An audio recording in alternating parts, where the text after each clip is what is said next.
1, 2, 3 ya. Buenas gente, ¿cómo andan? Bueno, bienvenidos otra vez a Fuera de Consulta. Qué programa que nos espera hoy con un tema interesante para todos porque vamos a hablar de salud mental, pero desde una perspectiva que nos atraviesa a todos los días, con un tema que es cómo las redes sociales nos van transformando la forma en que nos vinculamos. Nos acercan, nos aíslan, y para eso voy a abrir debate con mis invitados de hoy, que tenemos a Juli, especialista en análisis transaccional, a Melissa, especialista en psicología afectiva, Juanpi, especialista en psicología cognitiva, y Lara, especialista en comunicación. Bienvenidos, chicos. Hola. Bueno, hola Bru, hola a todos. La verdad, súper entusiasmada con el tema de hoy. Nosotros, como ella mencionó, lo vamos a ver más con una parte del análisis de la conducta. Últimamente vemos que las pantallas cambiaron por completo el entorno en que nos relacionamos, cómo nuestros hábitos, nuestras respuestas se fueron modificando, así que es un tema interesante que vamos a tocar hoy. Gracias, Lara. Sí, yo desde parte del enfoque cognitivo vamos a ver que las redes sociales no impactan solo lo social, sino también mental. Entonces, la terapia cognitiva, que está desarrollada especialmente por Aaron Beck, plantea que nuestras respuestas no dependen únicamente de estímulos del ambiente, sino de cómo procesamos e interpretamos de lo cognitivo toda nuestra realidad. Entonces, esto quiere decir que cada uno tiene su interpretación de la realidad, y no es solo lo social que impacta en lo de las redes sociales. Bueno, Juanpi, estoy de acuerdo con lo que decís. El impacto afectivo es como muy fuerte, la forma en la que gestionamos o nos desregulamos las emociones a través de un like, que es algo del día a día, ¿no? Claro, si lo miramos desde cómo nos posicionamos frente al otro, hay mucho juego psicológico en Instagram, en TikTok, por ejemplo, que vale la pena desmenuzar desde el análisis transaccional. Bueno, yo acá ya el chat está explotado y un usuario dice: che, yo si me clavan el visto me muero de ansiedad. ¿Qué dicen si vamos por ahí? Lara, vos que estás con este tema, ¿qué pasa con nuestro comportamiento cuando nos obsesionamos con las pantallas? Bueno, eso que dicen en el chat es un claro ejemplo de cómo las redes pueden funcionar básicamente como un laboratorio de condicionamiento. A veces nos pasa que la conducta no es solamente lo que se ve. No es solo el acto físico de estar actualizando la pantalla constantemente, pero si no, de nuestra parte, de la parte del conductismo, analizamos mucho las conductas privadas o aquellas que no se muestran, que están descubiertas, ¿no? Ese pensamiento rumiante o esa taquicardia, esa sudoración en las manos que nos genera algún mensaje que no recibimos o que recibimos, y claramente nuestras respuestas están moldeadas por el entorno, y hasta ya el mismo teléfono se termina convirtiendo en un estímulo discriminativo. Ya su sola presencia en la mesa o que esté dado vuelta moldea mi conducta, ¿no? ¿Por qué no me contesta? ¿Por qué no me llama? Así que es súper interesante eso que menciona. Claro, y yo quiero aportar algo. Estas conductas, desde mi enfoque, plantea que estas conductas están guiadas por todas nuestras condiciones. Es decir, entonces, por todos los procesos mentales, como los pensamientos, los recuerdos, las interpretaciones y las imágenes. Todos estos guían nuestras conductas. Y muchas veces aparecen estas llamadas creencias nucleares, que son muy profundas y se forman a lo largo de toda nuestra historia. Voy a dar un ejemplo: la creencia nuclear de no soy suficiente o necesito la aprobación de los demás para valer. Sobre esas creencias nucleares se van a apoyar las superficiales o periféricas, que funcionan como reglas de la vida. Por ejemplo, si mi publicación no recibe muchos likes, significa que a la gente no le gustó. El problema de estas creencias es que terminamos reaccionando más a esas interpretaciones que a los hechos reales. Claro, qué tremendo, ¿no? O sea, es como que construimos otra realidad paralela, pero basada en suposiciones. O sea, es como que eso es lo que nos lleva a flashear cualquiera, podríamos decir. Lo que en clínica ustedes llaman distorsiones. Claro, sí.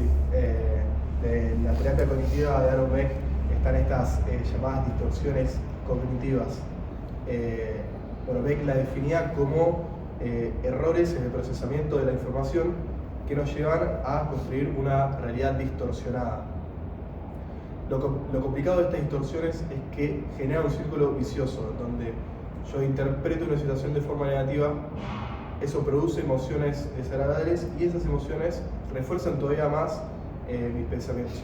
Estas distorsiones van a generar un círculo vicioso. Hay muchas distorsiones, voy a mencionar algunas. Por ejemplo, la interferencia arbitraria, que es cuando saco conclusiones de algo sin tener evidencia concreta. Como pensar, no sé, no me respondió porque está enojado conmigo. Eso ya es algo que se generó en mi cabeza que no es real, es una distorsión, es algo arbitrario, sin una razón específica. Después está la generalización, que bueno, la palabra lo dice, es cuando una experiencia aislada se convierte en una regla. Entonces, una experiencia que yo viví lo aplico para todas las situaciones de la vida. Otra muy frecuente de distorsión es la magnificación y la minimización, donde nosotros magnificamos los logros de los demás y minimizamos nuestros propios, así generamos siempre muchas comparaciones. También otra distorsión, la personalización, donde yo me creo el centro del universo y todo gira alrededor mío. Y por último quería mencionar el pensamiento dictómico, que es un pensamiento sin grises, o eso blanco o eso negro, es todo un montón o muy poco. Así, todo esto que voy mencionando de la terapia cognitiva, el objetivo justamente es detectar estas distorsiones que cada uno tiene, cuestionarlas y reemplazarlas por interpretaciones más objetivas y más realistas. Bueno, ¿no? Ahí es donde entra la gestión de emociones, o mejor dicho, la desregulación emocional, que es la dificultad para manejar o responder de forma equilibrada a las emociones. El algoritmo en las redes sociales está diseñado para generar picos de dopamina. Cuando esa gratificación inmediata cae porque no tenemos interacción, aparece la intolerancia a la frustración, la envidia, la ansiedad social, todo este tipo de emociones negativas, ¿no? Y gestionar las emociones en esta era digital, implica primero un autoconocimiento y frenar y decir, che, bueno, hasta acá, ¿no? Que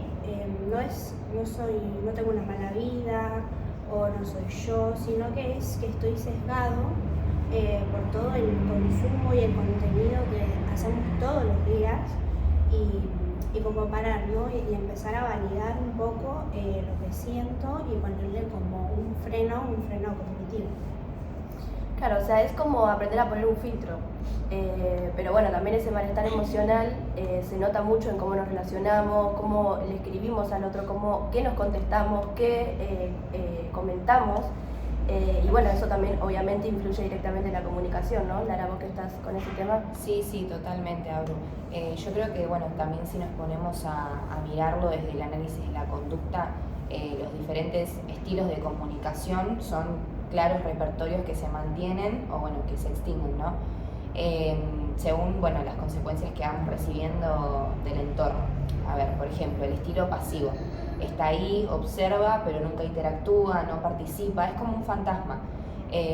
Pero eso mismo es una conducta de evitación para no enfrentar, bueno, algún malestar o algún conflicto, algo que me disguste. Pero también de la otra vereda, por la otra parte, nos encontramos que las redes son el paraíso para el estilo agresivo de los haters.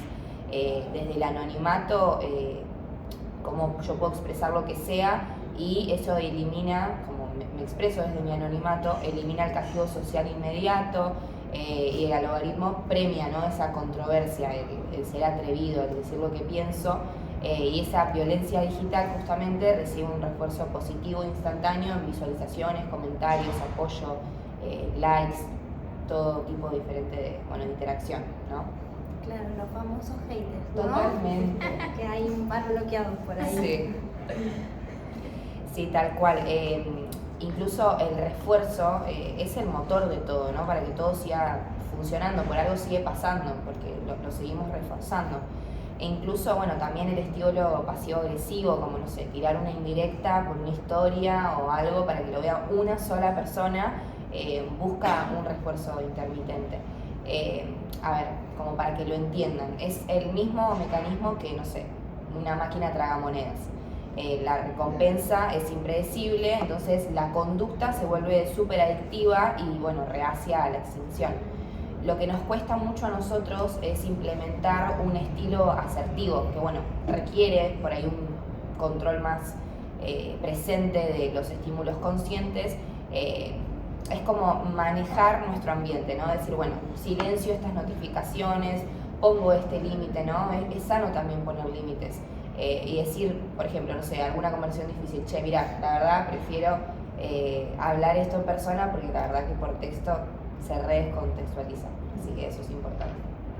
Qué bueno que traigas esto, Lara, porque este tipo de interacciones nos da el pie justo para analizarlo desde el análisis transaccional, ¿no? O sea, cada vez que nos vemos, cada vez que nos comunicamos por redes, lo hacemos de diferentes estados del yo.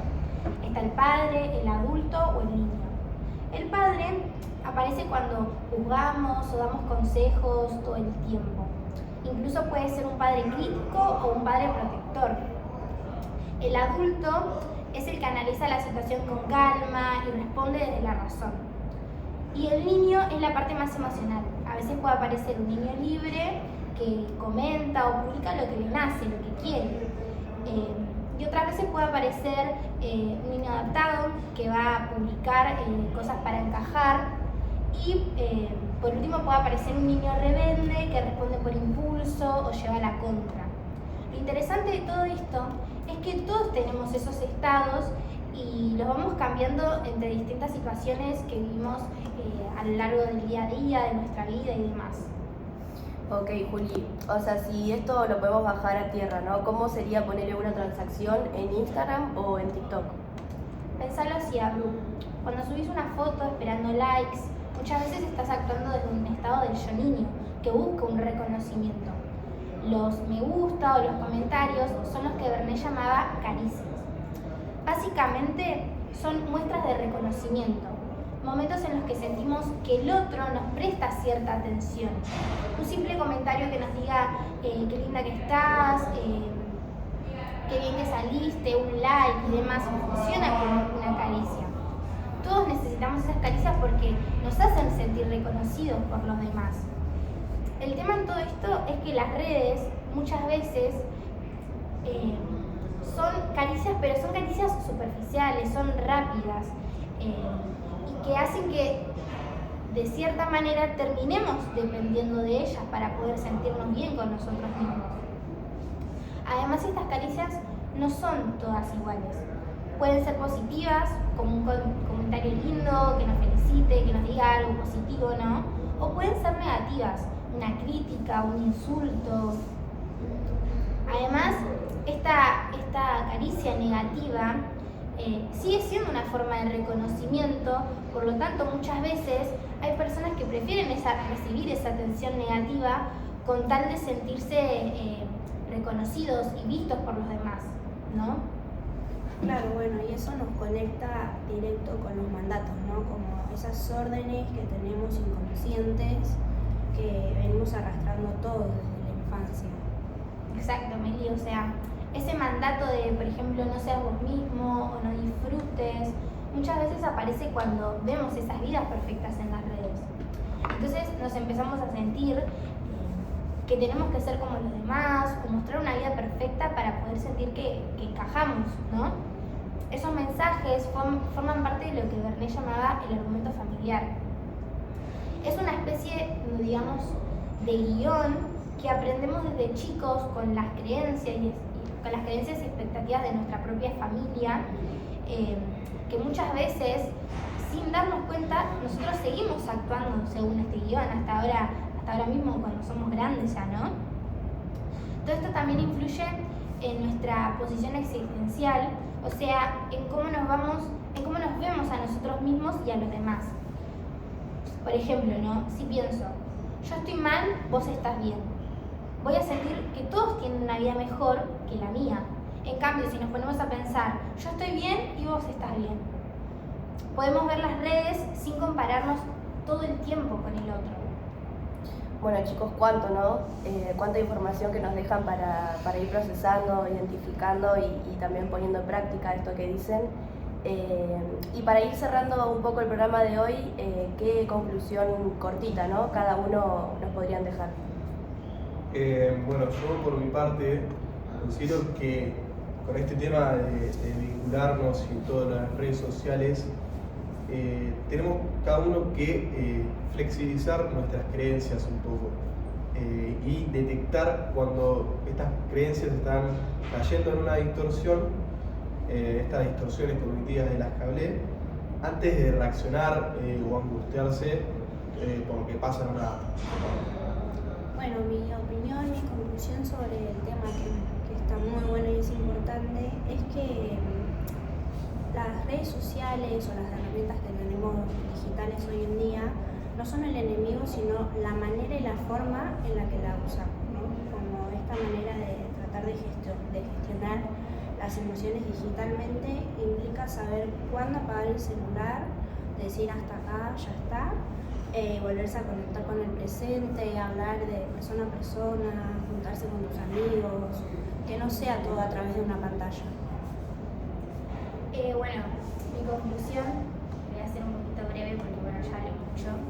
Les recomiendo que empiecen a revisar desde qué estado del yo nos estamos vinculando, ¿no? Buscar caricias reales y auténticas y dejar de lado esas caricias superficiales que se encuentran hoy en día en las redes sociales. Tal cual, bueno, a mí me parecería importante que a partir de esta charla, bueno, nosotros empecemos a registrar más cómo las aplicaciones nos van moldeando la conducta, que seamos más conscientes de eso, ¿no? Y si realmente nos importa cambiar cómo nos sentimos, es importante empezar a revisar qué tipo de hábitos estamos manteniendo, meter ahí un poquito de control de estímulos y capaz como dejar de forzar estas interacciones que nos hacen mal, ¿no? Que nos ponen en una situación rara, y creo que es importante comenzar a fomentar, como mencionaban mis compañeros, mucho más los vínculos reales, ¿no? De carne y hueso, la interacción en persona. Bueno chicos, muchas gracias por coparse con este debate de hoy. Y bueno, muchas gracias al chat por estar ahí siempre bancando, así que bueno, nos vemos en un próximo bloque de Fuera de Consulta. Gracias. Gracias. Gracias.